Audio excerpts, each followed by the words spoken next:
नमस्कार दोस्तों, आज गढ़वाल की प्रसिद्ध वीरांगना, अदम्य साहसी और नीति कुशल रानी की गाथा सुनाने जा रहा हूं, जिसने हजारों मुगल सैनिकों को अपनी जान बचाने के लिए अपनी नाक काटने पर मजबूर कर दिया।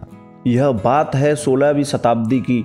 उस समय गढ़वाल पर महपति शाह का राज था। उनकी रानी का नाम कर्णावती था, जो बहुत ही सुंदर थी। इधर 14 फरवरी 1628 को आगरा में मुगल बादशाह शाहजहां का राज्याभिषेक हो रहा था। उस राज्याभिषेक में देश के तमाम राजाओं ने शाहजहां के दरबार में दस्तक दी, परंतु महपति शाह स्वाभिमानी राजा थे। उन्हें मुगलों के आगे नतमस्तक होना स्वीकार नहीं था।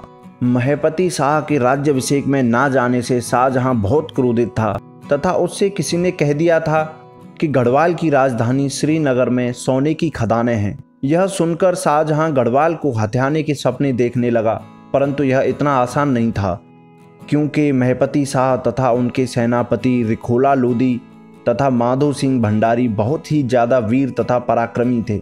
माधो सिंह भंडारी की गाथा मैं आपको अगली वीडियो में बताऊंगा। कुछ वर्ष बाद महपति शाह के दोनों सेना नायकों का स्वर्गवास हो गया तथा 1631 में महपति शाह भी स्वर्ग सिधार गए। इस समय उनके पुत्र पृथ्वीपति शाह की उम्र महज 7 वर्ष थी।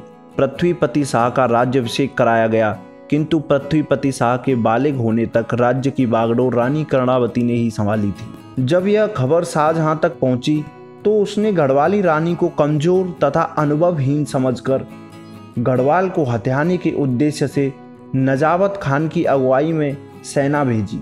इटली के लेखक निकोलाओ मानुची द्वारा 1653 से 1708 के बीच लिखी गई पुस्तक हिस्टोरिया डो मोगोर, जिसका हिंदी अर्थ मुगल इंडिया है, उस पुस्तक में लिखा है कि मुगल जनरल 30,000 घुड़सवार तथा कुछ पैदल पलटन के साथ गढ़वाल की तरफ कूच कर गया। जब यह सूचना रानी कर्णावती को मिली तो उन्होंने बड़ी सूझबूझ के साथ रणनीति बनाई। उन्होंने मुगल सेना को अपनी सीमा में घुसने दिया। जब वे वर्तमान समय में जिस स्थान पर लक्ष्मण झूला है वहां पहुंचे तो घाटी को गढ़वाली सैनिकों ने दोनों ओर से बंद कर दिया। मुगल सैनिकों के आने जाने के रास्ते बंद हो गए। गंगा किनारे पहाड़ियों के रास्तों से अनभिज्ञ घाटी में फंसे मुगल सैनिकों का बुरा हाल हो गया। उनके खाने पीने की सामग्री खत्म होने लगी। मुगल सेना कमजोर पड़ने लगी। इसे देखकर सेनापति नजावत खान के पास आत्मसमर्पण के अलावा कोई दूसरा रास्ता नहीं बचा, किंतु उसने अपना आत्मसम्मान बचाए रखने के लिए रानी के पास आत्मसमर्पण की बजाय संधि प्रस्ताव भेजा, जिसे रानी ने ठुकरा दिया।